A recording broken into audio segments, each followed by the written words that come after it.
SIR होना चाहिए सही ढंग से।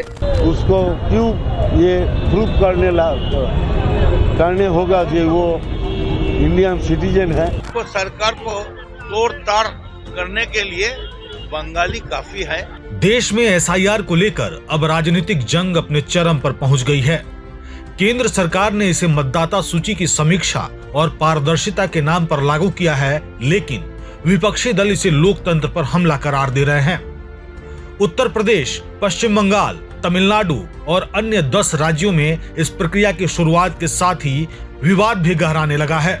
इन 12 राज्यों और केंद्र शासित प्रदेशों में लगभग 51 करोड़ मतदाताओं के डेटा का समीक्षा किया जाएगा।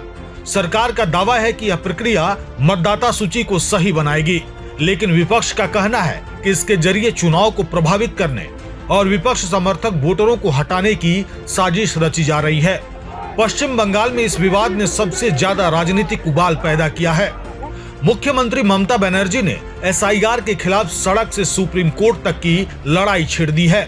उन्होंने 4 नवंबर को कोलकाता में एक विरोध मार्च का ऐलान किया, जिसमें TMC के वरिष्ठ नेता, मंत्री और हजारों कार्यकर्ता शामिल होंगे।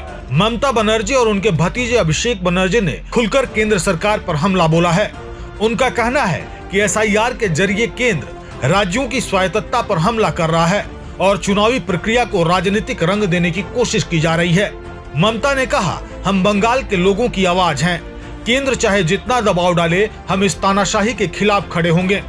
यह सिर्फ बंगाल की नहीं, बल्कि पूरे देश के लोकतंत्र की लड़ाई है। इधर बंगाल में SIR प्रक्रिया के तहत BLO घर घर जाकर मतदाता सत्यापन कर रहे हैं, लेकिन हाल ही में TMC के एक विधायक के धमकी भरे वीडियो के वायरल होने के बाद उनकी सुरक्षा को लेकर गंभीर चिंताएं उठी हैं।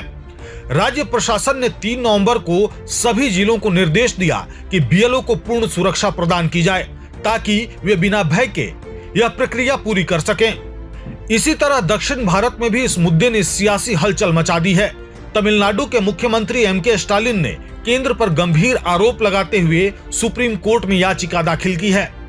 स्टालिन का कहना है कि SIR का असली उद्देश्य विपक्षी वोटरों की पहचान करके उन्हें मतदाता सूची से बाहर करना है। उन्होंने कहा कि यह कदम राजनीतिक रूप से प्रेरित है और इसका मकसद BJP विरोधी मतदाताओं को कमजोर करना है। DMK सरकार ने इसे चुनावी साजिश बताते हुए लोकतांत्रिक प्रक्रिया की हत्या कहा।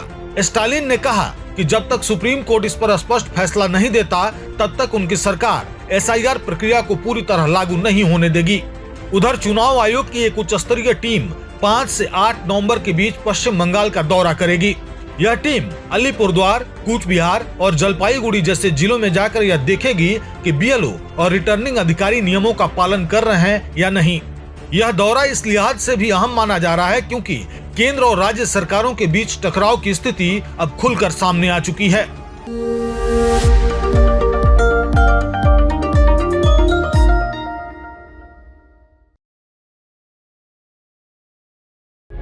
प्रभातखबर.com, विश्वास वही, रफ्तार नहीं।